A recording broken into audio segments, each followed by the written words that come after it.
hi everyone, and welcome back to the Sport in Society podcast. We're your hosts. I'm Mallory. I'm Skylar. I'm Lorenzo. All right, today we have a question that comes from one of our listeners.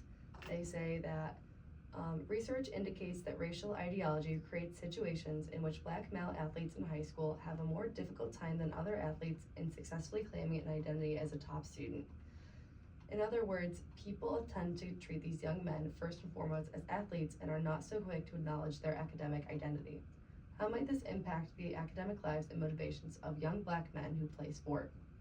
So this is definitely a really nuanced question. There are a lot of different places that you can pull from with this.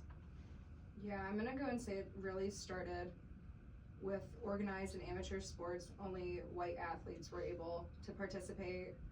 That notion of black athletes only having athletic abilities stems from that. And then the addition of these black top tier athletes, the white athletes feel the need to convey their insecurities.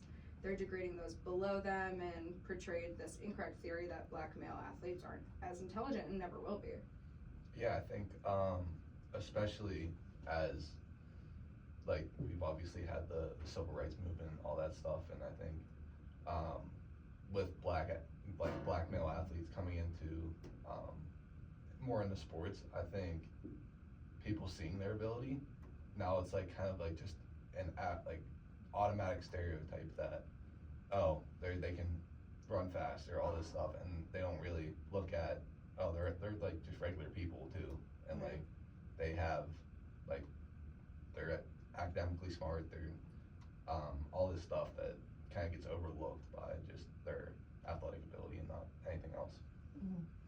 And I think that ties into, I think this happens with a lot of different people where they receive more praise from outside sources from sports rather than for their academics. They could be on the honor roll and not really maybe get one good job, but when you're, when you're the star of the team or you're performing well in your sport, you're going to get more people coming up to you. There's more praise in that. It's more of a public thing to be the star of a team than to be the star of the classroom. Yeah.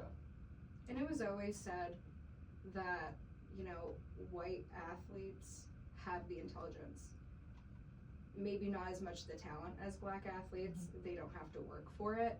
Academically, they say that, that notion that they're not intelligent compared to white athletes is not true whatsoever. I know so many talented and academically intelligent black athletes. So I don't believe that anybody is below anybody in that aspect.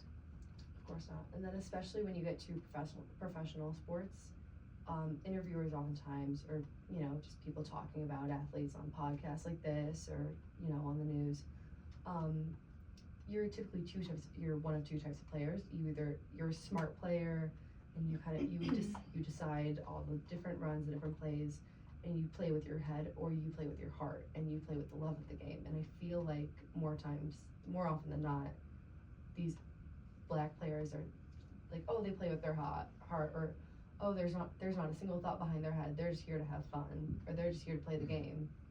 When really there is a lot of mental, torment that goes on there with how to play what is the best strategy.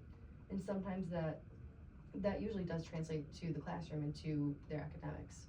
I think we also see that a good example of that is in football. Like obviously now that there's been a lot of black male athletes that are quarterbacks, but it was kind of the stereotype that quarterbacks were white, and because it was supposed to be the smartest position in football on the field, and you're calling all the plays, you have to read the defense, all this stuff, and I think that's just another stereotype. We have Lamar Jackson, we have Jaden Daniels, like two great quarterbacks. Like Lamar just won MVPs previously, and Jaden Daniels won Rookie of the Year last year, and those are two really good black quarterbacks, and that just goes to show that like the stereotype doesn't matter when it comes to that. There's always going to be that stereotype, even especially in sports that they don't have a prevalent black athletic presence, like hockey. Right. Yeah. Do we have any black hockey players on our team? No. It's not very prevalent. But that doesn't mean that in another, like football or anything, that they're less intelligent than anybody below them. They're just not interested, or they don't want to play hockey. So it really also depends on the sport and who's saying the things about them. It is so hard, the process of opening up that, like, how do we get black players interested in hockey? Right. And then there's the issue of, okay, well, who are we recruiting? Are we recruiting for race, or are we recruiting for talent? But it's hard to kind of get that middle ground of, like, well, how do we get kids to grow up in hockey Right. when they, like, how do we get kids interested? Well, and it's so expensive. Yeah, It's that's what I was gonna say, ridiculous. especially for hockey, it's so Yeah. expensive when Mhm. football or basketball, you can kinda just, that's more appealing to Yeah. like a lower class. When hockey, you have to buy all the equipment. Right. Exactly. And that has Ice time. nothing to do with like the intelligence, like, oh, No. only white athletes have that strategic No, ability to play hockey. No, it's also about funds. It's about the willingness to participate and everything. Yeah, that's another thing. These players also, when you're good at a sport, you kind of focus, at least through high school, on like, okay, well, I have to get good at the sport to get a scholarship to college.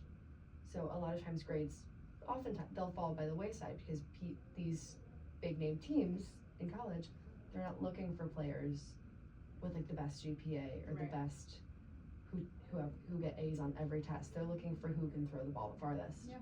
So if there's also less of a I don't want to say there's less of a competition, but if you're going to fight at, say, like Alabama, if you're going to fight for a spot on the football team or just a spot period, you're going to fight with a lot more people for that academic scholarship than you are with that athletic scholarship. That's very true. Yeah. I also know from standpoint at Ohio State, for football, it's about your talent. It has Always. nothing to do Oh, with like your those big academics. name schools, Yeah. yes. They have everything handed to them. They have the team tutor, everything, private planes, yada yada. Yeah. That they don't care how smart you are, which is very sad. They'll Scary. give- It's kinda Yes. scary and sad. Oh, as yeah, well. I mean, they're just gonna give you a full ride just because of your talent, academic or athletically, but you're here for the long run. You're here for 4 years for schooling, and you're gonna worry about just for the love of the game. Yeah. Yeah, I think to add to that, I mean, especially like for black athletes growing up, because they're, say you're one of the best players on the football team or on the basketball team, and you've gotten that praise by your athletic ability for how many years, and you look at your athletic, like, ceiling and your athletic accomplishments are recognized like so much more than your academic, like getting a 4.0 GPA is like right here compared to getting a full ride scholarship to Right. Alabama. Like, Right. so, I mean, that kind of goes into another reason why maybe makes some black athletes feel like, oh, then why would I go to school? Why would I focus on my schoolwork? And it's sad. They can go hand in hand. Like, Exactly. you can have a 4.0 GPA and be the best on the team. Why don't you Exactly. Yeah. strive for that? Like, Mhm. you know, there's that ideology that white males have a better opportunity to thrive and succeed academically, and it's just inconsistent. You know, everything will affect the way that their lives are, how they live their lives, how they view themselves. So, like, in my opinion, it can go either one of two ways. Like, they'll never push themselves because they've been beaten down for so long by everyone around them, maybe by themselves, or, you know, they'll push themselves to succeed and be seen as academically the top tier. You know, they want to break the standard norms. I feel like going off of that, it's also the question of like, what role does mental health play? Because I know so many athletes, once they're, you know, at their peak and at their prime and overtraining, school does fall by the wayside. And Yeah. that's when, you know, I feel like at a point, especially in college or in the pros, you have to pick what's going to come first. And I feel like more often than not, it is sports that come first. Yeah, I think a lot of athletes, especially in high school and college, I think if they're playing high school or college sports, it's mainly their identity. That's like Yes. kind of who they are. They live through their sport. They live through hockey or live through football.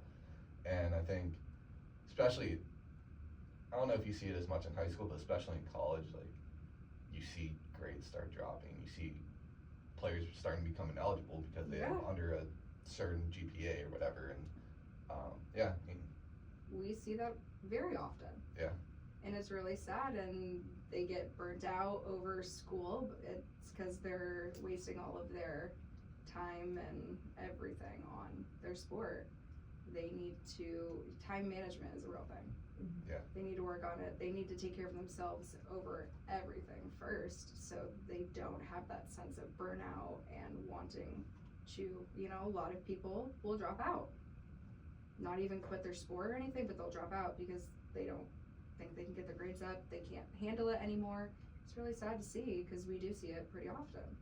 I think another thing that can go into that is, I don't know if it goes into that, but especially for these big schools that say Alabama or Ole Miss or the places like that, when you have like these star football players, these 5-star recruits coming in, they're not taking like their classes are basically handed to them. Like they're taking very Yes. easy classes, Right. and I'm sure a lot of those players don't really go to class.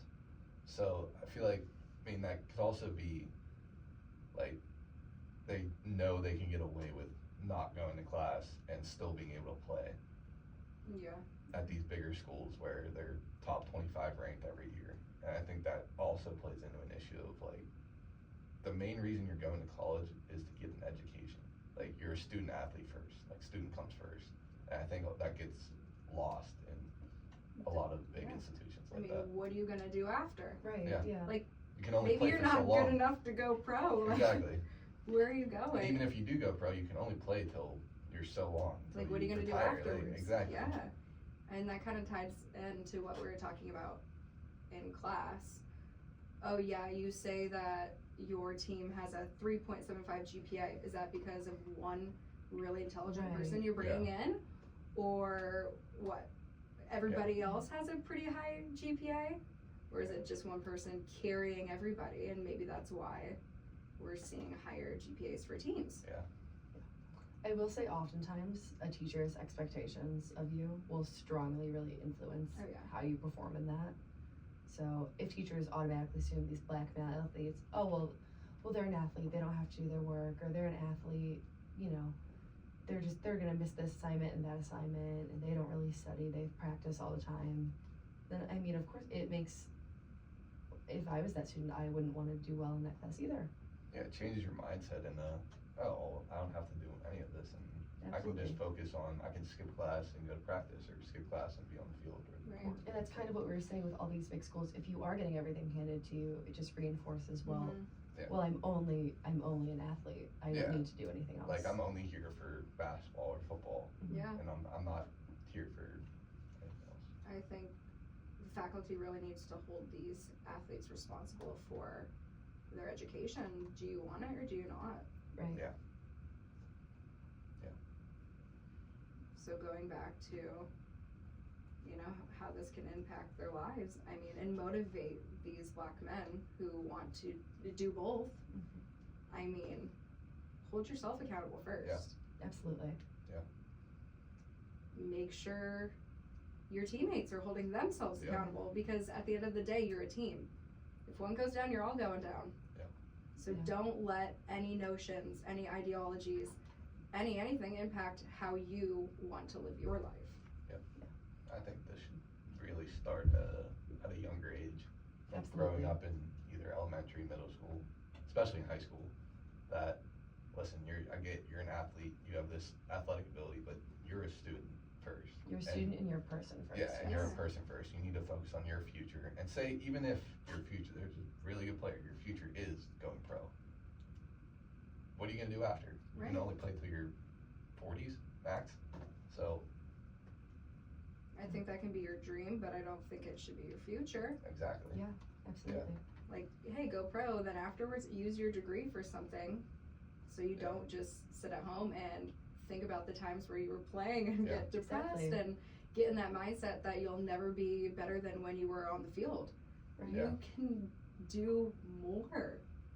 We do also see a lot of players after they're done with their career go back and finish their degree, which is like Yes, good, which is good- wonderful. It's a good sight to see, but it's not all players though. It's only like a handful, a percentage of players. So You gotta start Yeah. somewhere. Yeah. Hoping we see a little bit more of that in the future. yeah.